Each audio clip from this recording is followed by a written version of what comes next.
শীতের দুপুরে গরম ভাতের সঙ্গে এই রকম সুস্বাদু ডাল থাকলে তো কোনো কথাই নেই। যেমন হেলদি তেমনই সহজে বানানো যায়। একবার আমার মতন করে এই ডাল রান্না করে দেখুন, খুবই টেস্টি খেতে হয়। ভাত বা রুটি দিয়ে যেভাবে ইচ্ছে খেতে পারবেন। নমস্কার, আমি মৌ। আপনারা দেখছেন মৌয়ের সাথে রান্নাবান্না। রেসিপিগুলি ভালো লাগলে লাইক দিয়ে শেয়ার করে দেবেন। আরও নতুন নতুন রেসিপি পাওয়ার জন্য আমার চ্যানেলটি সাবস্ক্রাইব করে রাখুন। এখানে একটা গাজর নিয়েছি।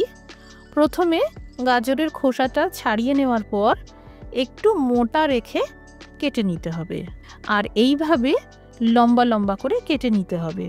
সবজি কাটতে সকলেই জানেন, তবে যারা জানেন না বা একদম নতুন রান্না শিখছেন তাদের সুবিধার কথা মাথায় রেখেই আমি সবজি কাটার প্রসেসটা একটু দেখিয়ে দিচ্ছি।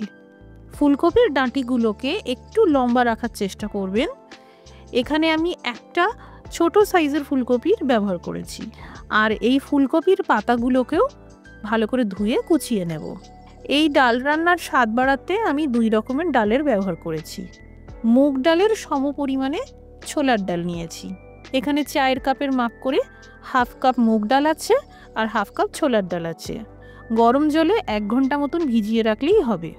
এরই সাথে একটা বড় সাইজের টমেটো, 3টে কাঁচা লঙ্কা আর 2 টুকরো আদা নিয়েছি। এই সব একসাথে মিক্সিতে বেটে নেব। এই ডাল রান্নাটা আমি যেভাবে বানাই সেটাই দেখাচ্ছি। এই 2 রকম ডাল সামান্য জল দিয়ে বেটে নেব। যতটা সম্ভব মসৃণ করে বাটতে হবে। এই দেখুন, অনেকটা এই রকমভাবে বেটে নিতে হবে। সময় বাঁচানোর জন্য আমি রান্নাটা ডাইরেক্ট কুকারেই করব। আপনারা আপনাদের সুবিধা মতন করে নেবেন। 2 চামচ তেল দিয়ে দিলাম আর 2 চামচ ঘি দিলাম। এবার ফুলকপিগুলোকে হলুদ গুঁড়ো আর কাশ্মীরি লঙ্কার গুঁড়ো মাখিয়ে নিয়ে হালকা ভেজে নিতে হবে। হালকা ভাজা ভাজা করে নিলেই হবে। এই দেখুন, ঠিক এতটা ভাজতে হবে। এবার তেল থেকে তুলে নেব। গাজর কুচিটাকেও হালকা করে তেলে সাঁতলে নিলাম। সবজিগুলোকে যদি এইভাবে একটু ভেজে নিয়ে রান্নাটা করা হয়, খেতেও বেশ ভালো লাগে। এদিকে একটা সসপ্যানে পরিমাণ মতন জল গরম হতে দিয়েছি, সামান্য করে লবণ দিয়ে দিলাম। এবার এখানে হাফ কাপ মতন মটরশুঁটি নিয়েছি, দিয়ে দিলাম।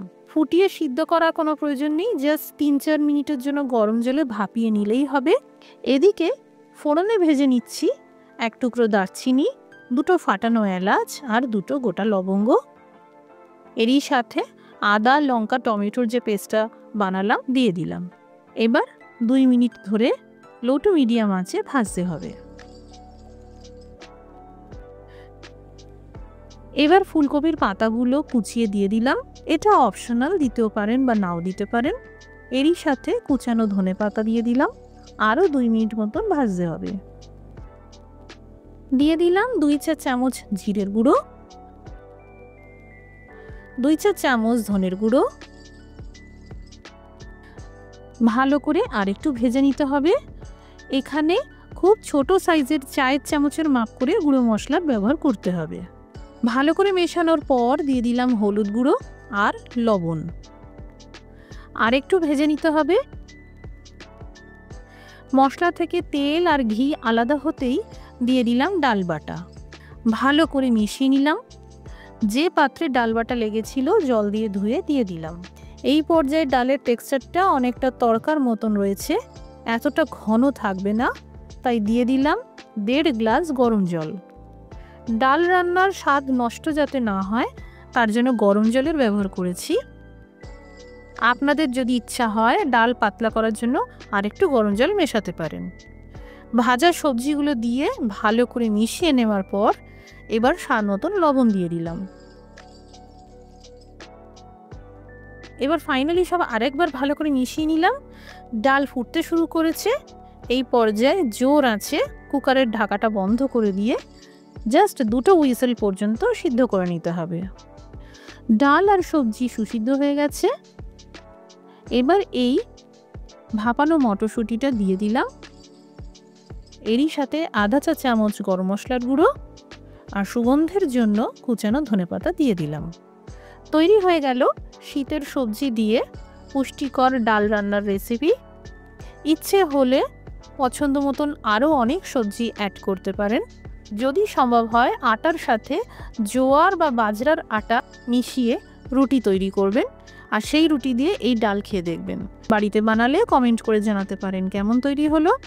রেসিপিটি দেখার জন্য অসংখ্য ধন্যবাদ। সবাই ভালো থাকুন, সুস্থ থাকুন।